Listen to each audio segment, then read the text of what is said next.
Ibuku, malaikatku. Bersama gelap yang kini menjadi sahabatku. Di sini, di tempat yang tak ku ketahui, hilang bersama bayangan. Tak ada lagi kehidupan layaknya perjalanan kemarin yang melelahkan.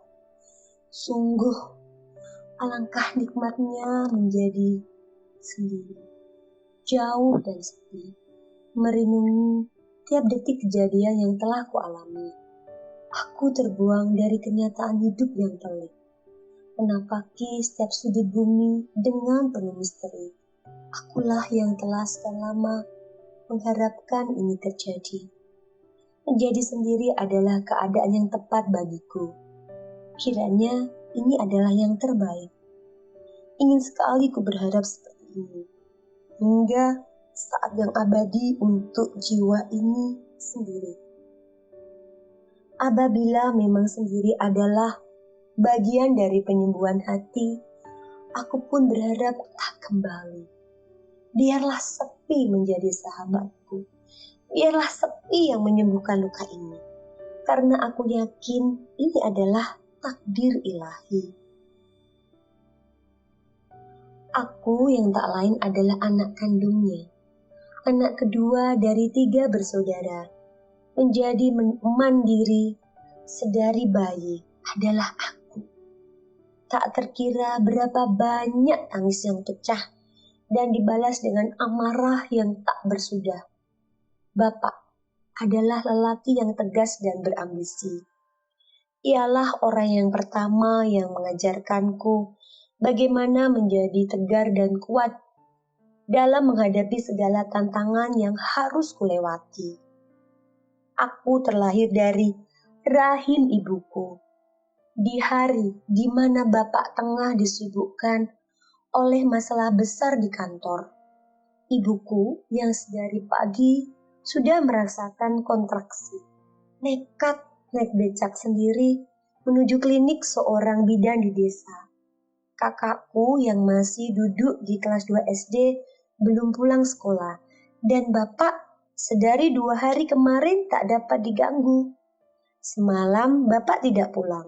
Beliau benar-benar totalitas untuk dapat memuliakan keadaan perusahaan karena ia tahu bahwa itu adalah sumber pendapatan baginya.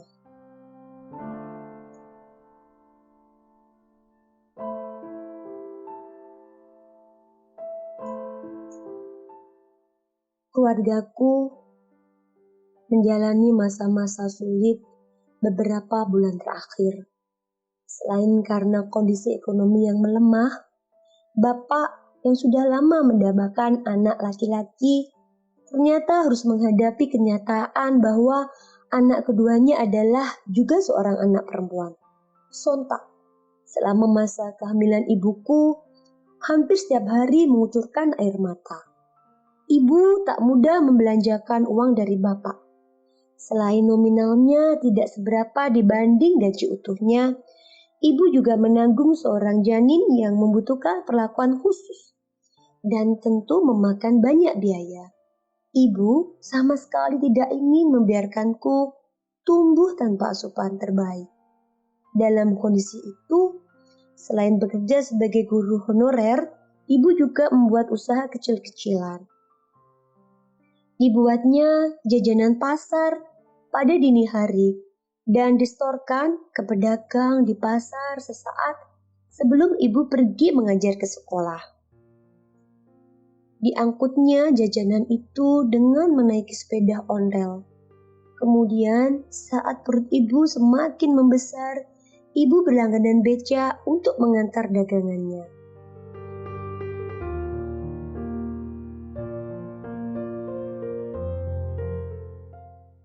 Banyak orang yang mencibir apa yang dilakukan ibu. Tapi biarlah batin ibu. Orang melihat hanya dari luar saja. Dikiranya dengan memiliki suami kantoran, seorang istri tidak perlu lagi bersusah-susah payah mencari penghasilan. Ibu sudah tebal muka dan kuping, dicemooh sana-sini, dianggap kampungan dan dipungut orang kota, tetapi tak dapat menempatkan diri. Biarlah, hidup memang seperti itu. Banyak yang hanya suka berkomentar tanpa ingin ikut peduli akan kenyataan. Baginya, ini adalah cara untuk mengajarkan ketegaran untuk janin di kandungannya sedari dulu. Bukan tanpa alasan, karena dunia sangat begitu menantang bagi mereka yang tak bersiap. Dan aku telah disiapkan ibu sejak masih menjadi janin. Seusai melahirkan, ibu masih saja sendiri di klinik. Beruntung orang klinik sudah kenal lama dan sudah paham kondisi keluargaku.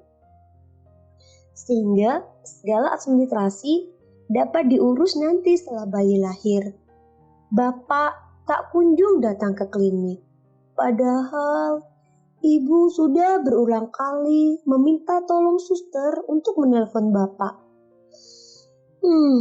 Sudah puluhan panggilan dan tak diangkatnya. Ibu kemudian meminta untuk dikirimkan pesan saja bahwa anaknya telah lahir dan 2 jam kemudian ada pesan masuk. Bapak bilang sibuk di kantor. Diamatinya betul-betul rangkaian kata itu. Juga masih ditunggu, barangkali ada pesan lanjutan yang Bapak kirimkan. Namun apa daya, seharian ibu hanya berharap-harap saja dalam hatinya. Dengan terus meredam kekecewaannya. Tak ada gurat kesedihan di wajahnya, tak ada kata kesal yang keluar dari bibirnya. Tentu bagaimana bisa ibu bersedih hati, sedangkan di sampingnya ada aku, bayi mungil yang setiap ia pandang selalu menyejukkan matanya. Ibuku adalah malaikat dalam hidupku. Tak terbayang jikalau bukan beliau. Entah bagaimana aku. Malam itu, akhirnya bapak pulang ke rumah. Setelah sekian hari tak kunjung berkabar. Badannya lunglai, bajunya lusuh. Tak memiliki semangat sekalipun. Ibu sedang di kamar mandi, sehingga tak tahu jika bapak pulang. Bapak mendapatiku tidur di ranjang bayi. Dalam sekejap, tangan kasarnya mengangkat tubuh kecilku dengan hentakan yang keras. Aku tak tahu yang akan beliau lakukan padaku. Sampai pada akhirnya, jeritan ibu menghentikan gerakan tangan bapak. Tubuhku disaut ibu, sehingga aku merasa aman dalam dekapannya. Dalam dekapannya, jantungku dan jantung ibuku beradu kencang. Air mata ibu jatuh menetes di pipiku, dan sesegera mungkin beliau menghapusnya. Di bawahnya aku keluar, dan aku pun semakin aman berada dalam ayunan tangan halusnya. Bukan hanya sekali 2 kali, peristiwa itu sudah sangat diantisipasi oleh ibu, sehingga ibu tak akan lagi membiarkanku sendiri. Di mana ada ibu, di situ ada aku. Ibu selalu mengajakku kemanapun beliau pergi. Sejak bayi, aku sudah paham bagaimana jadwal rutin ibu setiap hari. Dini hari, ibu sudah membuat jajanan pasar di dapur. Ibu menaruhku di sampingnya dan dengan tenang, ku menemani ibu hingga beres segala urusannya. Lalu aku ikut ibu menyetorkan jajan ke pasar dan berlanjut ke sekolah-sekolah. Selama ibu mengajar di kelas, aku pun dibawanya ke ruang kelas. Anak-anak SD sering mengelilingiku seusai ibu mengajar. Tak jarang mereka berebut mengelus kepalaku dan menciumi pipiku. Sampai pada aku seusia mereka, aku yang menggantikan ibu berjualan. Tetap dengan rutinitas yang sama, bangun dini hari untuk memasak, bergantian dengan ibu untuk sholat malam dan membungkus jajanan. Ketika subuh tiba, aku bergegas mandi dan memakai seragam sekolah karena harus berkeliling warung untuk menyetorkan jajanan yang telah ibu tata di keranjang. Dilanjutkan dengan masuk sekolah sampai siang hari. Di sekolah, aku juga menitipkan jajan buatan ibu di kantin. Tak jarang aku juga menjualnya langsung ke teman atau guru. Sepulang sekolah, aku kembali berkeliling warung mengambil keranjang jajan dan hasil penjualan hari ini. 1, 2, atau pernah semua jajan tak habis terjual. Wajahku mendadak cemberut jika ku dapati jualanku masih banyak, karena tak dapat dijual lagi besok. Ibulah yang saat itu menasihatiku. Dipandanginya wajah masamku dan diulusnya kepalaku. Kata ibu, rezeki sudah diatur oleh Allah. Apapun hasilnya, tetap harus disyukuri. Baik, banyak maupun sedikit sudah sesuai takaran Allah. Kemudian, ibu memintaku untuk membagikan sisa jajanan ke tetangga, ataupun kubawa ke masjid tempatku mengaji. Di sana banyak anak-anak seusiaku yang sejak belum asar sudah banyak berdatangan di sekitar masjid. Maklum, karena banyak pedagang jajanan anak yang berjualan, meskipun kegiatan mengaji baru dilaksanakan seusai sholat asar. Sempat aku menanyakan kepada ibu, mengapa kita tidak menjual sisa jualan ke tempatku mengaji? Bukankah banyak pula yang berjualan di sana? Namun ibu selalu menolak. Ibu selalu menetapkan peraturan jika ada sisa jualan harus diberikan kepada orang, bukan untuk menjualnya di tempat lain hingga barang itu habis. Awalnya aku kesal, mengapa ibu idealis sekali sih? Mengapa ibu tidak memperhitungkan realitas dan peluang pasar yang ada? Toh ibu juga tidak perlu bersusah-susah menjualnya sendiri karena aku yang akan menjualnya. Lalu setelah bertahun-tahun kemudian, aku baru tahu jika itu adalah nazar ibuku. Ibu ingin rezeki yang Allah berikan kepadanya juga agar dapat dirasakan oleh orang lain. Pikirku berarti jika ada jajan tersisa, itu adalah sedekah ibu. Namun jika semua habis terjual, berarti ibu tidak bersedekah. Analogi dangkal anak SD saat itu. Ternyata aku tidak tahu banyak yang telah dilakukan tangan kanan ibu. Bahkan tangan kiri ibu sendiri juga sampai tak tahu. Suatu hari, kudapati seorang anak kelas 2 SD menghampiriku. Aku tak tahu siapa namanya, namun yang ku tahu, ia sudah tidak memiliki ibu sejak lahir. Ia menarikku dan berkata, "Mbak, anaknya Bu Rahayu ya?" "Iya." "Wah Mbak, pasti seneng ya, Bu Rahayu baik banget. Tiap pagi selalu ngasih aku makanan buat sarapan." "Oh ya? Iya Mbak, aku sayang sama Bu Rahayu." Rasa-rasanya saraf telingaku bekerja lebih tajam mendengar pujian dari anak itu. Bagaimana bisa aku tahu? Sedangkan ibu juga bekerja di sini. Ada juga kejadian ketika aku duduk di bangku SMA. Ketika pengambilan rapor, wali kelasku ternyata sudah kenal dengan ibu.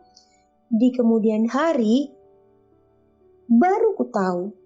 Ternyata selama ini ibu rutin menjadi donatur di pesantren yang salah satu pengelolanya yaitu wali kelasku itu. Wali kelasku terkesima dengan ibuku karena ibu tak pernah absen berdonasi setiap bulan dan paling semangat untuk melakukan kegiatan penggalangan dana. Mungkin banyak hal yang tak ketahui lagi tentang ibu. Sempat aku merasa aku adalah orang yang paling dekat, orang yang paling tahu dan orang yang paling mengerti ibu. Maklum saja, dengan kondisi bapakku yang seperti itu dan kakakku yang lebih dekat dengan bapak, aku patut bangga dengan kedekatanku dengan ibu selama ini. Namun aku salah besar. Pengetahuanku terhadap ibu hanya sebatas yang dapat kulihat dengan mata. Bahkan jika yang terlihat di mataku adalah sebuah senyuman yang ibu nampakkan, belum tentu itu adalah benar. Karena hakikatnya hanya Allah dan ibu yang tahu itu. Semua yang kulihat hanyalah asumsiku semata. Dan nyatanya banyak hal kesedihan yang ditutupi ibu dariku. Agar aku tetap merasa bahagia dalam hidup yang penuh dengan ujian dan cobaan. Kenangan masa kecilnya sekejap terlintas begitu saja. Elusan lembut tangan sang bunda nyata ia rasakan di tengah malam gelap gulita. Bayangan semu dan uluran tangan ibunya menyadarkan bahwa ia berada di alam yang berbeda. Badannya tak mampu bergerak, meskipun sekuat tenaga ia ingin meraih tangan ibunya. Termenung di penghujung pintu batas alam. Duduk bersimpuh menangisi keadaan dan erangan hatinya tak tertahankan menggema ke seluruh ruang. Bayangan ibunya semakin samar, hilang, tenggelam oleh cahaya, semakin mengecil, semakin jauh dari raihan tangan. Tangisan Hayati hanya dibalas dengan senyuman tipis dan uluran tangan, hingga tak lagi nampak, apalagi untuk dikejar.